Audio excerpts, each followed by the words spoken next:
Hello friends, अगर आपको video अच्छी लगे तो उसको लाइक करें, कमेंट करें, शेयर करें और हमारे चैनल को सब्सक्राइब करना ना भूलें और साथ ही उसके सामने वाले बेल आइकन को भी ऑल पे प्रेस कर दें, जिससे कि हमारे वीडियो की नोटिफिकेशन सबसे पहले आप तक पहुंचे। हेलो फ्रेंड्स, मेरा नाम है अभिषेक पांचाल और आज हम पढ़ेंगे राजनीतिक सिद्धांत की बुक का अध्याय नंबर 4 सामाजिक न्याय।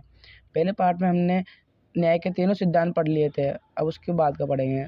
तो ये दूसरा पॉइंट है न्यायपूर्ण बंटवारा, यानी कानून और नीतियाँ समस्त व्यक्तियों पर निष्पक्ष रूप से लागू हो, वस्तु और सेवा का न्यायोचित बंटवारा हो, चाहे वो राष्ट्र के बीच बंटवारे का मुद्दा हो या समाज के बीच बंटवारे का मुद्दा हो। जाति प्रथा उन्मूलन कानून प्रथा बनाकर न्यायपूर्ण बंटवारे करने का प्रयास किया गया, यानी कि वही समाज में कानून और नीतियाँ समस्त व्यक्तियों पर निष्पक्ष रूप से लागू हो, यानी किसी के पक्ष में नहीं हो, सभी व्यक्तियों पर समान रूप से लागू हो, और वस्तु और सेवाओं का न्यायोचित बंटवारा हो, यानी वस्तु और सेवा का बंटवारा भी न्यायोचित हो, किसी के पक्ष में ना हो, सभी को समान वस्तु और सेवा का बंटवारा हो, और चाहे वो राष्ट्र के बीच बंटवारे का मुद्दा हो या समाज के बीच में, चाहे वो पूरे देश का हो या फिर समाज का हो। और जाति प्रथा उन्मूलन कानून बनाकर न्यायपूर्ण बंटवारा करने का प्रयास किया गया। जैसा कि हम जानते हैं कि पहले जाति प्रथा चलती थी और इसको रोकने के लिए जाति प्रथा उन्मूलन कानून बनाया और ये कानून बनाकर न्यायपूर्ण बंटवारे करने का प्रयास किया गया। अब हम पढ़ेंगे जॉन रोल्स का सिद्धांत। रोल्स के अनुसार हमें पता नहीं होता कि हमारा जन्म कहाँ होगा, किस परिवार में होगा, उच्च परिवार में या निम्न परिवार में होगा। हमें यह भी नहीं पता होगा कि हम कौन होंगे और भविष्य में समाज में हमारे लिए कौन से विकल्प खुले होंगे। तब तक हम यही सोचेंगे कि समाज में सभी सदस्यों का उचित स्थान हो। रोल्स के अनुसार स्वास्थ्य, शिक्षा, आवास जैसी महत्वपूर्ण संसाधन सभी लोगों को प्राप्त हो, चाहे उच्च वर्ग के हो या निम्न वर्ग के। यानी रोल्स के अनुसार जो नियम दिया था रोल्स ने, उसके अनुसार है कि स्वास्थ्य, शिक्षा जैसे महत्वपूर्ण आर्थिक संसाधन है, उनका लाभ सभी लोगों को प्राप्त हो, और चाहे वो निम्न वर्ग के हो या उच्च वर्ग के, यानी गरीब हो चाहे अमीर हो। अब हम पढ़ेंगे सामाजिक न्याय का अनुसरण। यदि एक तरफ ऐसा हो कि किसी के पास धन दौलत हो, वह वंचितों का शोषण करता हो, जो न्याय की कल्पना नहीं की जा सकती।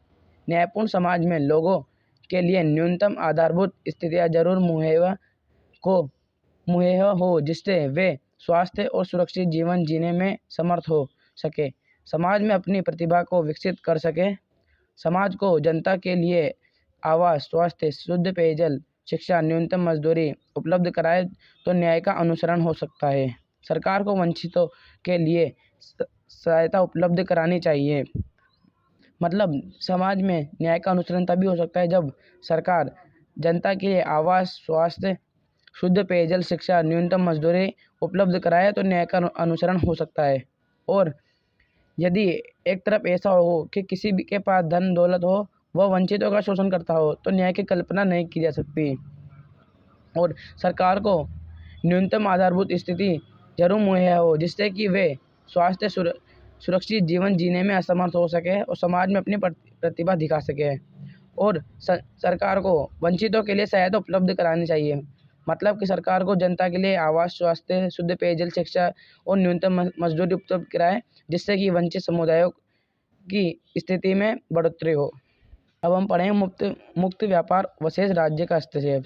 मुक्त व्यापार अवस्था का अर्थ है खुली प्रतिस्पर्धा हो, व्यापार में सरकार का हस्तक्षेप कम हो, मुक्त व्यापार का समर्थन कुछ प्रतिबंधों को स्वीकार करने को तैयार हो, सभी के लिए न्यूनतम मजदूरी, न्यूनतम जीवन मानक के लिए राज्य हस्तक्षेप कर सकता है, बाजारों को राज्य का हस्तक्षेप कर मुक्त कर दिया जाए। इसका अर्थ है कि मुक्त व्यापार में राज्य का हस्तक्षेप कम होना चाहिए और कुछ प्रतिबंधों को ही स्वीकार करने के लिए तैयार होना चाहिए, और बाजारों को राज्य का हस्तक्षेप मुक्त कर दिया जाए।